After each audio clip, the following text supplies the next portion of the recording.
Alright, so back in here, same day as working on the back window seals. So right now, it's been a few hours. Unfortunately, it's dark out now, so trying to work a little bit more on the inside. Since we left off, there's been a couple updates to the conversation. So after installing all the water system in the, I believe, last video, the big thing was testing the water system with both the tank as well as fresh water. See if there's any leaks, see if there's any more problems to fix here. So essentially the problem I ran into was actually quite a few problems.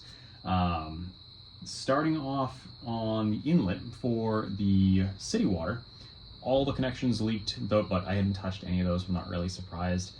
They all dripped just a hair. The faucet did work, but it caused some problems. So as soon as I tried to use it on the hand pump mode again, it just leaked all over the counter. So I think one of the internal seals is gone. So unfortunately, that's gonna have to be replaced.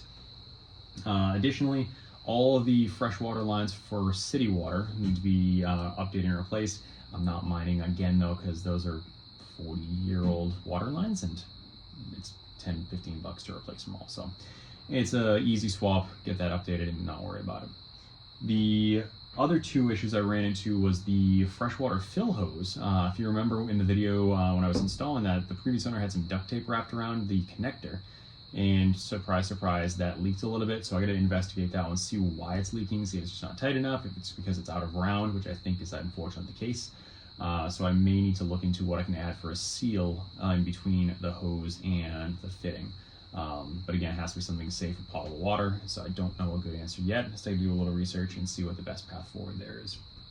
The final problem was the freshwater tank drain line on the back. So if you remember, I connected the drain line to the back of the camper. On the outside, it's a little quarter-turn valve that drains the tank for a low point drain. Unfortunately, I went to turn that to drain the residual water in the tank just to get it out of there so it doesn't get stale, and the handle just snapped right off. The whole thing was just dry rotted beyond belief, and even once I twisted off the rotted handle, tried grabbing a pair of pliers, tried to twist that, the whole thing just broke off. Still didn't let the water out, so I actually had to drill a hole in the fitting itself just to drain it out, and I'll replace that with probably a brass fitting. It's literally just a flat-faced barb fitting with a quarter-turn valve. It's a standard RV part, but I might upgrade to something a little bit nicer. But I gotta see what's available. I might go plastic again, unfortunately, but I may try to see if I can find some brass. As far as the game plan for the sink and the faucet, my wife and I were discussing the different options. So you could technically go freshwater only. You could do a city water only design with a regular faucet. You could do an original equivalent of this that's just going to be a pump. Unfortunately, I realize that's out of pain. They don't make the same faucet for these anymore in this current format. This one was intended to be a two-way, meaning that option one was you pump it, option two is you hold it down with city water and it puts pressure through it and it runs like a regular faucet. They currently still make one that's nearly impossible to find when I've looked, that's also designed to run off a 12-volt pump. So it's got a third connector in there. But at that point, you need to add a water pump, and well, why bother with the hand pump for your sink faucet? So the game plan now is going to be adding in a 12-volt pump, similar to what I've done on a previous camper. I'm not adding hot water or cold water, it's just gonna be one single valve, which is gonna limit our selection on the faucet. But it'll be a Y valve coming in. So if you select one way, it'll be city water. If you select the other way, it'll be for the pump with a 12-volt. I'll add a switch somewhere in the back here, just as a little toggle, turn it on and off. And then it is a pressure switch. So when you turn the faucet on, it'll run, turn it off, the pressure builds and it shuts itself off. So the on-off switch is just a backup plan. So if you don't want to have the faucet building pressure, you can shut it off and make it easy. Same thing if you're using city water, you wouldn't want to have pressure on the pump, so you'd be able to shut it off that way as well. The faucet itself will just be a regular cold water only faucet. It'll try to get one that extends out enough of a reach so it runs in the middle here. And the good news is it's a pretty easy install. I gotta order some parts tonight to get that all squared away, but it'll be maybe an hour long install. It's not a big deal to get that all swapped out. Fixing all the leaks is going to be a bigger challenge, especially on that fill line.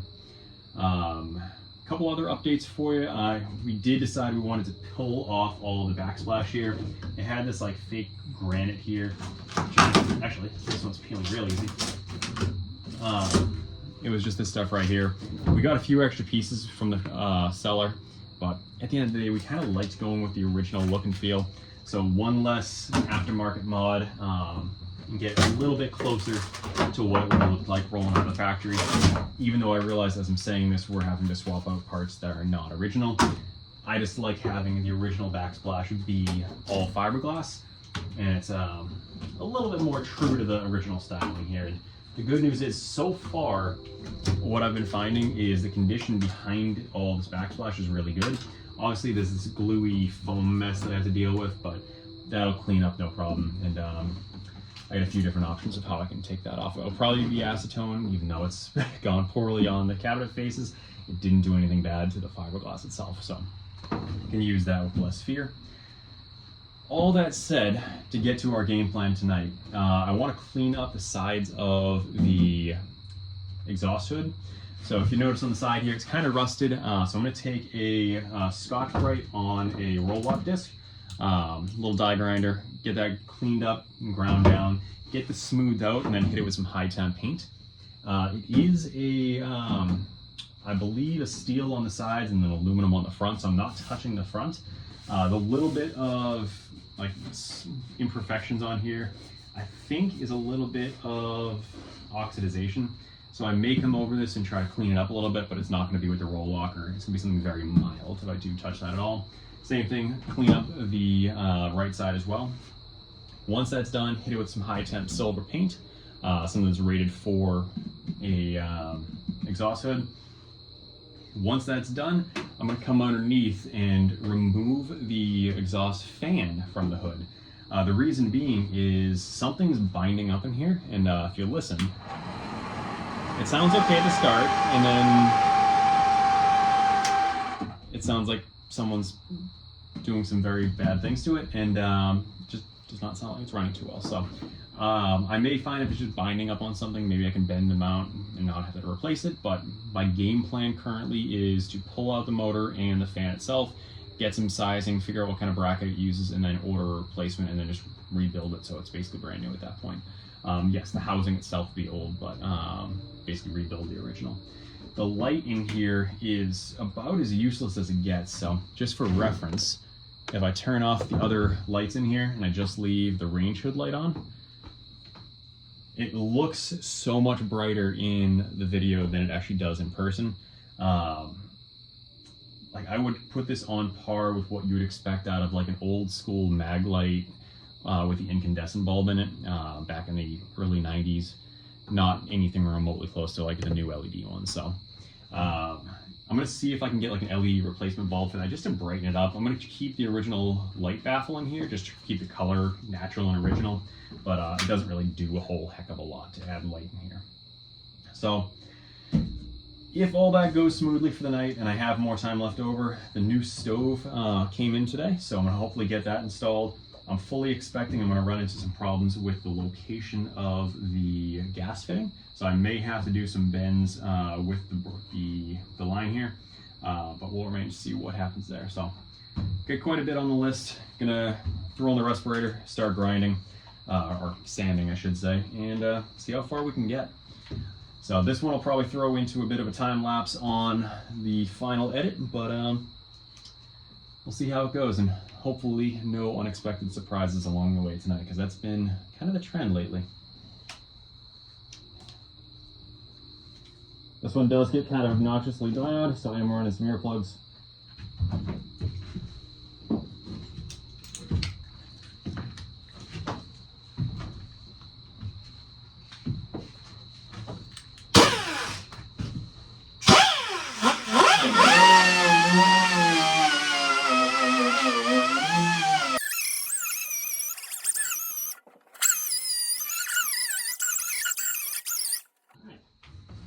And I'm not taking all the paint off there. I'm just trying to get rid of any rust and any rough spots, because most of it's actually in pretty good shape. I just want to get it so it's ready for paint.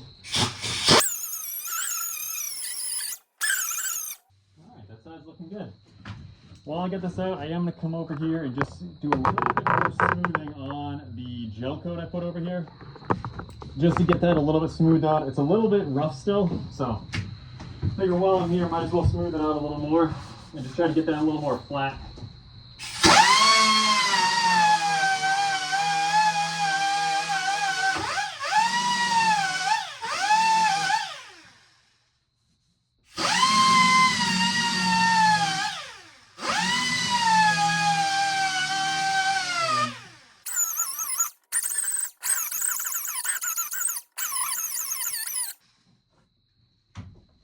I'm going to grab the vacuum to try to suck up some of that dust as I'm going here.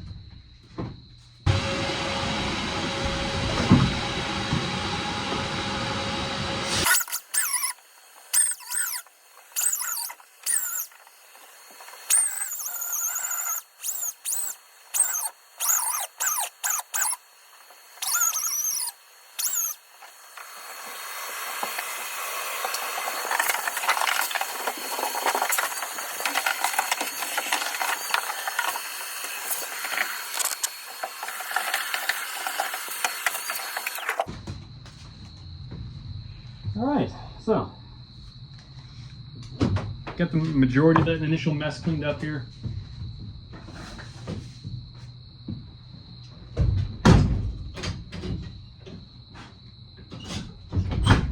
Now I can get that door shut to get some of the mosquitoes out of here, or keep some of the mosquitoes out.